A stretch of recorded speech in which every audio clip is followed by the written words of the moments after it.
Isang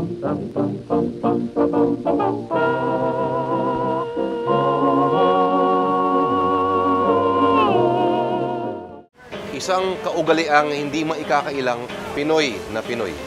Ay, Bart, kumusta? Saan tayo? Wala namang masama rito. In fact, nagpapakita nga ito ng yung ugaling mapagbigay sa kapwa. Wala nang mas gagalang pa kesa sa kaugaliang ito. Pare, kain tayo. Sige, marami na pinakain, no? Kain tayo. Alam naman nating malaking bagay sa Pinoy ang pagkain, di ba? Mula pa nung sinaunang panahon, isang paraan ng pakikipagkapwa-tao ang pagsasalo-salo. Big deal kasi sa kultura natin ang tibog. Lalo na sa isang lipunang maraming nagugutom na pinoproblema kung saan hahanapin ang sunod na kakainin. Although, sabi naman ng Self-Rated Hunger Survey ng SWS, mas kumonti raw ang nagugutom ng mga Pilipino ngayon for the past 3 months. O nga, di ba? Pag pinapakain ka ng isang tao, parang ang laki ng utang na loob mo, di ba? Kaya nga pag hidiritan ka ng, Ba't mo ginaganyan? Di mo naman pinapalamon, ah. ibig sabihin, hindi mo pa siya nililibre ng tapsilog. Ito ay simpleng pagpapakita lang naman. Simple gesture. Pero ang tanong, gaano kaya tayo kaseryoso na gusto nating mamahagi ng pagkain sa ating kapwa?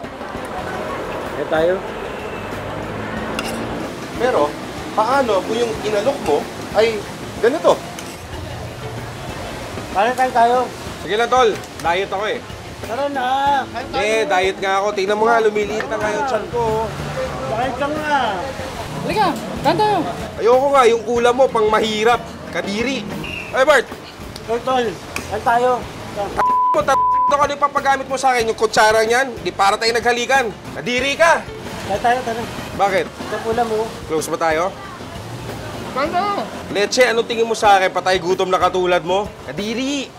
Pakaigutom ka rin! Mababa ang kaon mo sa lingko! Hey, pare, kain tayo. Tara. Punyeta kaya nga ako nandito dahil kakain ako. Karinderya to, oh.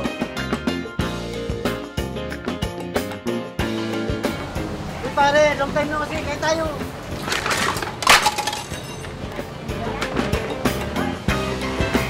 Kaya next time, pag may nag-alok sa'yo, ito ang wastong sagot. Hey, pare, kain tayo. Tara.